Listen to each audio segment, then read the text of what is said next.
Graça e paz. Vamos abrir na carta aos Efésios, capítulo 2, versículos 20 ao 22. Vamos ouvir a leitura. Estamos meditando na carta aos Efésios, estamos lendo, e a ideia é ler mesmo a palavra e deixar que ela fale aos nossos corações. Vamos ouvir então.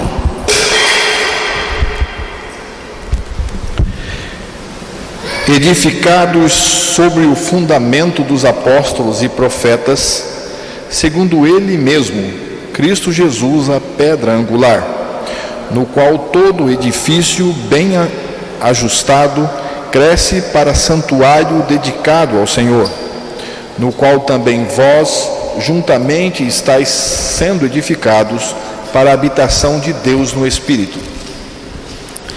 Que Deus revele a sua palavra aos nossos corações. O apóstolo Paulo fala que estamos sendo edificados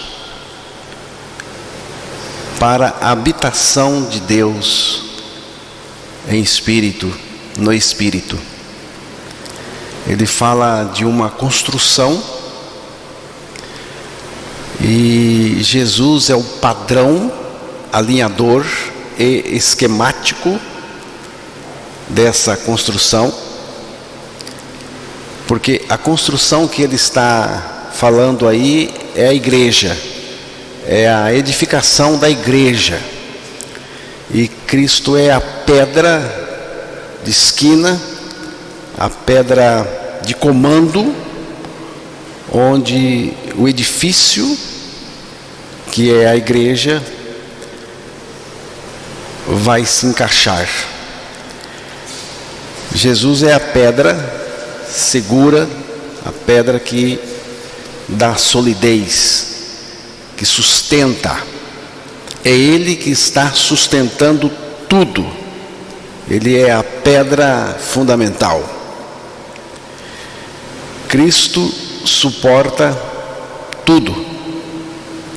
Essa construção é a igreja de Deus, é a nova criação em Cristo Jesus. E ele fala então que, sendo edificado para morada de Deus no Espírito, está falando da igreja. Jesus, certa vez, ele interrogou os seus discípulos, perguntando o que o povo estava dizendo que ele era, quem ele era. E a resposta foi a seguinte: um dos profetas, João Batista, Elias, Jeremias. E vocês? Jesus dizendo aos seus discípulos: e vocês? O que dizem? Aí Pedro, logo de imediato, foi dizendo: tu és o Cristo, o Filho do Deus vivo. Aí Jesus disse que esta revelação foi dada pelo Pai, dizendo: tu és Pedro, e sobre esta pedra eu edificarei a minha igreja, e as portas do inferno não prevalecerão contra ela.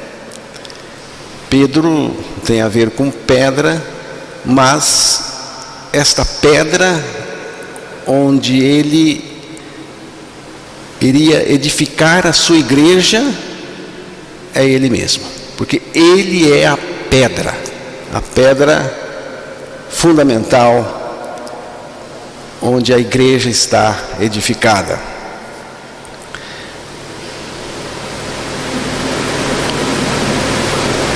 E ele diz aí que edificados para sermos habitação de Deus, morada de Deus. Mas antes de sermos casa de Deus, casa corporativa ou coletiva de Deus, nós temos que ser também casa individual. Cada um de nós, casa individual de Deus, onde Deus mora, e Deus mora nos regenerados, individualmente e do ponto de vista coletivo. Essa é a ideia do Evangelho. Deus, Ele quer habitar em nós, viver em nós. Já estou crucificado com Cristo e vivo não mais eu, mas Cristo vive em mim. Então, Cristo em mim. Cristo vive em mim, mas Cristo vive em nós também. Ele vive na igreja. Que privilégio, irmãos, este que nós temos de sermos habitados por Deus, de sermos morada do Deus vivo. Deus quer morar em nós, mas para uma pessoa ser a casa de Deus, a morada de Deus, a morada santa de Deus, esta pessoa tem que primeiro morrer em Cristo na cruz e ser ressuscitada juntamente com Cristo. Aí ela pode ser a morada de Deus. Então, a partir da minha morte e ressurreição em Cristo, Ele está em mim permanentemente. Na cruz, nós fomos desocupados de nós mesmos, da nossa vida pecadora, e na ressurreição nós fomos ocupados, porque Cristo entra em nós. E o resultado da nossa morte com Cristo na cruz, da nossa ressurreição com Ele, o resultado é este: não mais eu, mas Cristo em mim. É assim que Deus faz de nós a sua casa, a sua morada. Você sabe que casa de Deus no Antigo Testamento era o santuário. Mas no Novo Testamento, a partir de Cristo, da morte, da ressurreição de Cristo, a casa de Deus somos nós mesmos. A casa de Deus. Onde estiver 2 ou 3 reunidos, aí está a casa de Deus, a igreja. A casa de Deus pode estar em qualquer lugar, porque a casa de Deus são pessoas regeneradas. Essa permanência deve ser entendida como Cristo vindo residir no interior da pessoa regenerada, na igreja. Não há nada mais elevado do que isto, irmão. Nada mais pode ser mais elevado do que Deus habitando em nós. Colossenses capítulo 1, versículo 27.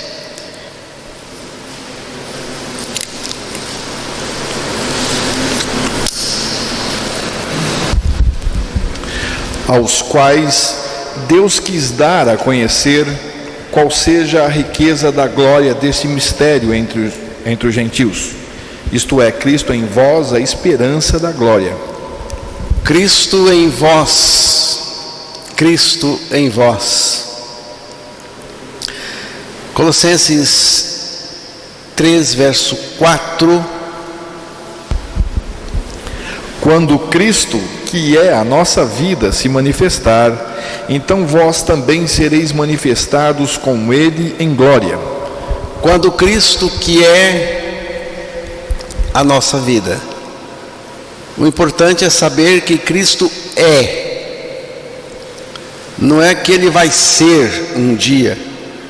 O texto diz que quando Cristo, que é a nossa vida. Então, a nossa vida é Cristo. A pessoa de Cristo em nós é a nossa vida. Você pode acreditar em todas as outras preposições. Cristo para mim, Cristo comigo, Cristo adiante de mim. Mas, se não crer que Cristo é a sua vida, que Cristo está em você, de nada valerá as demais preposições. Quando você crer a sua morte com Cristo, a sua crucificação com Cristo, Cristo entra em você. Ele entra para ficar, para permanecer em você. A vida que Cristo oferece não é religião, não tem nada a ver com religião. A vida que Cristo oferece, que Ele veio dar, é Ele mesmo vivendo em você, vivendo em nós. Mais de 200 vezes o apóstolo Paulo se refere a Cristo habitando em nós.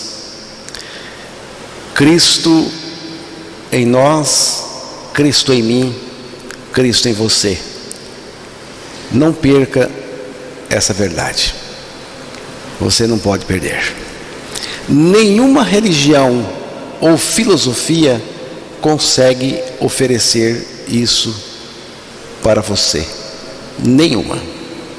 Nenhum movimento, qualquer que seja ele.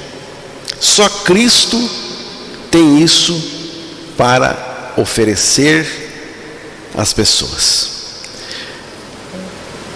Eu disse hoje cedo aqui que nenhum fundador de religião vive nos seus seguidores. Nenhum fundador de religião pode dizer: eu sou a porta. Só Jesus é a porta, no singular. Não tem mais outra porta, porque só em Jesus nós entramos e saímos também. Entramos na cruz, com Ele morremos, e saímos com Ele pela ressurreição, e Ele vem viver em nós a vida dele. Só Jesus pode oferecer isto, a pessoa dele revelada em nós.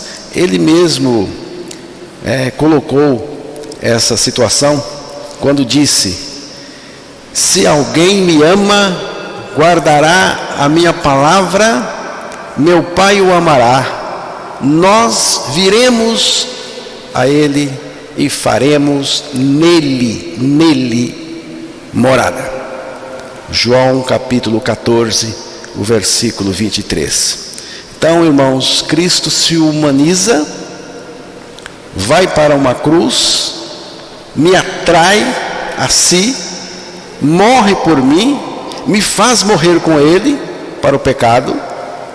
Depois disso, Deus nos ressuscitou juntamente com Cristo, e a partir da nossa ressurreição com Ele, Ele está em nós, vivendo a vida dele, que é uma vida justa e santa. Isto é o que faz toda a diferença. tanto agora como também na eternidade. Irmãos, há um ser no céu que se chama Deus Altíssimo e quer viver em você. Você acha isso pouco? O Deus Altíssimo dentro de mim, sendo meu tudo e fazendo tudo por mim? Você já parou para pensar no Deus Todo-Poderoso, o eu sou, todo suficiente, vivendo em você e tomando conta de tudo? Deus nos desconstruiu na cruz para nos construir novamente na ressurreição com Ele. Ali surgiu o novo homem, ali surgiu a igreja de Deus, igreja que é a morada de Deus, a morada dele. Alguém disse certa vez: eu construo casa, mas para alugar. Eu uso material de segunda, eu não coloco nada de primeira. Eu compro material mais barato de segunda, refugo e edifico a casa para alugar. Mas a minha casa, aqui eu moro, a minha mansão, esta eu fiz bem feita. E eu construí tudo de material de primeira qualidade, bem feita, caprichei. E por que eu fiz assim? Porque não é para alugar, é para mim morar nela. Eu vou morar nela. E Jesus também construiu a sua casa. Ele mesmo edificou a sua igreja. Ele mesmo disse, citamos o texto agora há pouco: edificarei a minha igreja. Eu edificarei a minha igreja, né? Edificarei a minha igreja. Jesus disse isso. Então, irmãos, Ele caprichou. Ele nos edificou como sua igreja para morar em nós, para viver em nós. Ele não edificou para alugar, mas para morar. Ele mesmo construiu a casa. Eu não sou um aluguel. Jesus vive em mim. Eu sou dele. Ele me edificou para Ele mesmo. Muito importante entender isto. Jesus nos edificou, Ele edificou a sua igreja, Ele trouxe a sua igreja para viver nela. O salmista disse o seguinte: a santidade convém à tua casa, Senhor, para sempre. A santidade convém à tua casa, Senhor, para sempre. Lembre-se que lá no Antigo Testamento a casa era o santuário, mas agora a casa sou eu, você. A casa é a igreja. Salmo 93, verso 5.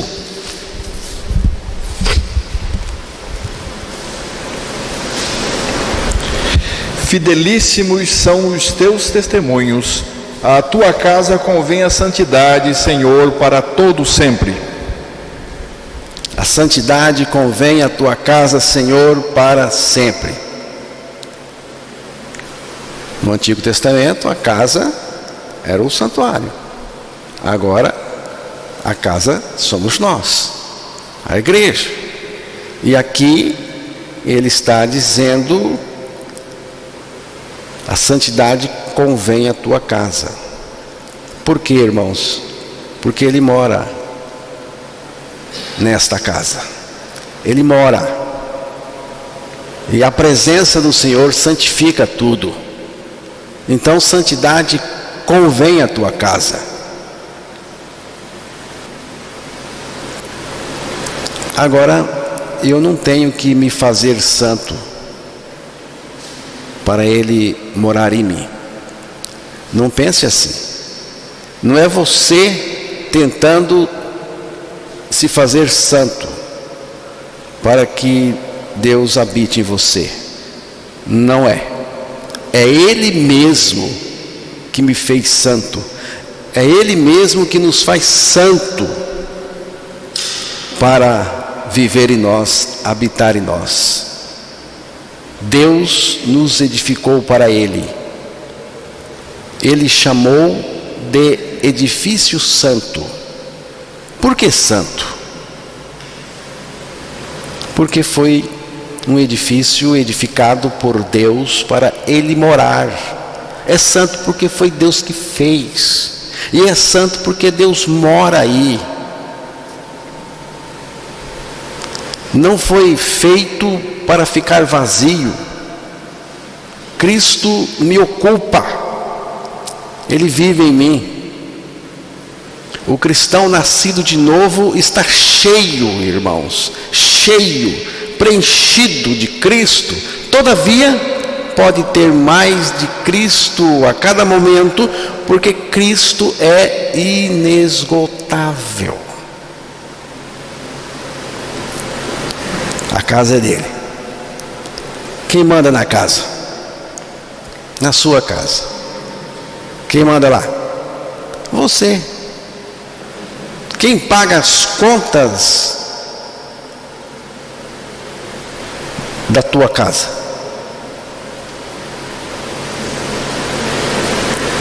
Quem cuida da casa?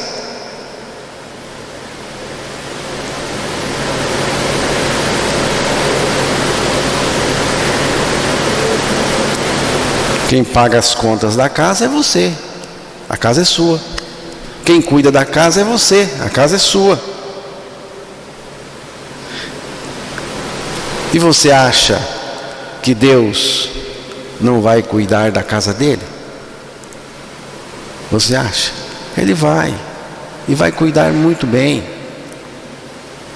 A casa é você. A igreja. Deus mora em você.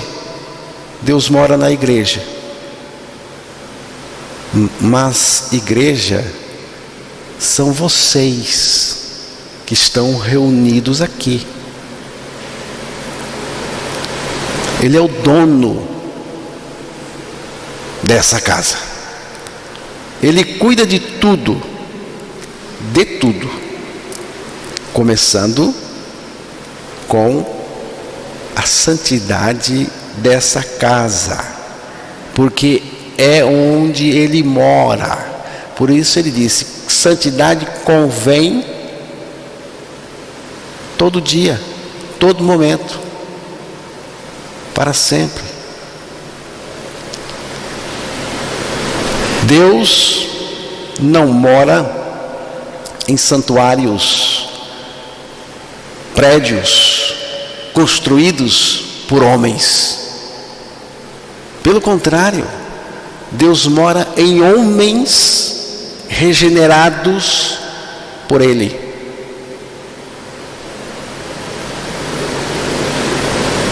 A casa do Senhor, a casa de Deus, não é feita de paredes fixas, tijolos, materiais de construção. A casa de Deus é feita de gente regenerada em Cristo. Eu não sei, irmãos, como tem gente que tem coragem de investir milhões para construir casas suntuosas para serem admiradas pelos homens. Mas a casa do Senhor é a pessoa regenerada. Deus habita, Deus vive e se expressa aí. É casa dinâmica, ambulante, ativa e santa. Se Deus está aí dentro, eu lhe pergunto, quanto de pecado deve ser admitido aí dentro? Se Deus está aí, quanto de pecado deve ser admitido aí? Nada, porque Ele está aí.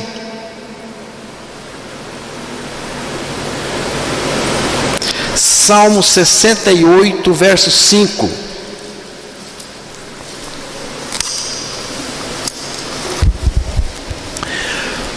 Pai dos órfãos e juiz das viúvas, é Deus em sua santa morada. O texto diz aí que Ele é pai dos órfãos e juiz das viúvas. É Deus em sua santa morada. Deus em sua santa morada. Que santa morada é essa? É você, onde Ele vive. Se não é santa morada, Deus não vive aí. Deus não está se expressando aí dentro, né? Se você é um embrulhado com o pecado, você não é habitado por Deus. Saiba disso. Tenha certeza disso, que se você é todo enrolado com o pecado, Deus não habita em você. Deus não está em você. Agora, esta expressão, Cristo em vós, Cristo em mim, extrapola tudo, irmãos. Cristo em você muda tudo. Tudo.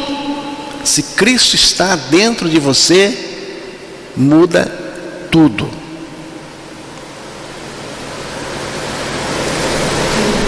Se você tem um diamante de valor altíssimo, vale milhões, a pedra de diamante que você tem no bolso, está no bolso, uma pedra que vale milhões, está no bolso. Isto muda tudo para você. Muda o seu comportamento, muda a sua postura. Você anda alguns passos e confere lá o bolso, se a pedra está lá. Você é diferente, porque você tem algo muito valoroso. Você tem milhões em uma pedrinha no bolso. Muda tudo. Agora nós temos não um diamante e também não no bolso. Temos a pessoa de Cristo, o tesouro. Ele é o tesouro que não pode ser comparado com mais nada. Cristo está em mim, Ele vive em mim. E você anda de qualquer jeito? Você anda de uma maneira cebosa, relaxada? Não. Se Cristo está em mim, muda tudo. Muda tudo em mim e muda em torno de mim também. Minha postura, meu comportamento.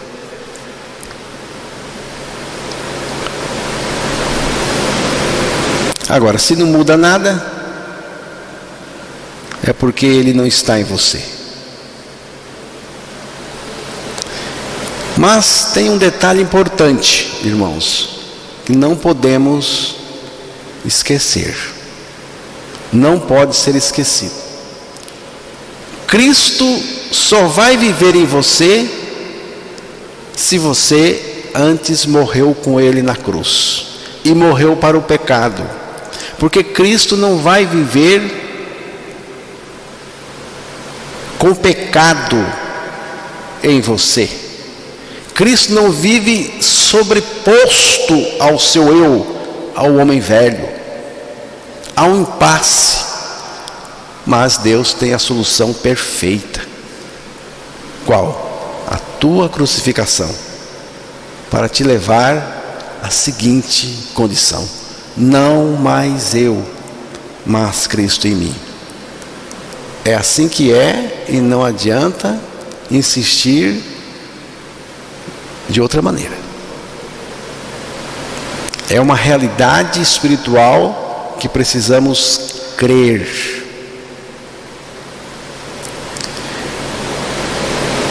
Vamos terminar esta meditação com o texto da segunda carta aos Coríntios, capítulo 13, versículos 5 e 6, e eu espero que você tenha sido aprovado na fé. Examinai-vos a vós mesmos, se realmente estáis na fé. Provai-vos a vós mesmos. Ou não reconheceis que Jesus Cristo está em vós? Se não é que já estáis reprovados. Mas espero reconheçais que não somos reprovados. É isso aí. Amém?